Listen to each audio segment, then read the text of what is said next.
Hello friend, જય શ્રી કૃષ્ણ। આ રીતે કારેલાનું શાક બનાવશો તો બિલકુલ કડવું નહીં થાય। તો મિક્સર જારમાં ચવાણું લઈએ, લસણ, તલ, સિંગદાણા ક્રશ કરી લઈએ, એક પ્લેટમાં લઈએ, હિંગ, હળદર, લાલ મરચું, ધાણા જીરું, મીઠું, લીલા ધાણા, ગોળ, લીંબુનો રસ એડ કરી અને હાથેથી મસાલો બનાવી લેશું।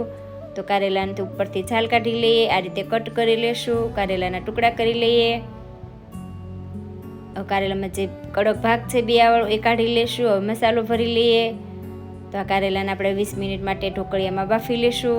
તો સાથે બટેટા એડ કર્યા છે, તો 20 મિનિટ થઈ ગઈ છે। તો જોઈ લઈએ તો ભરેલા કારેલા આપણા એકદમ સરસ બફાઈ ગયા છે।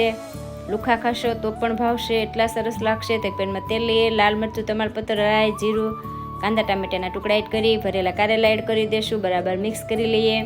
જે વધ્યો તો એ મસાલો એડ કરશું, લાલ મરચું અને પાણી એડ કરી અને ઢાંકીને 2 થી 3 મિનિટ માટે આ કારેલાને આપણે કૂક થવા દેશું। તો એકદમ મસ્ત એવું કારેલાનું શાક તૈયાર છે। એન્જોય।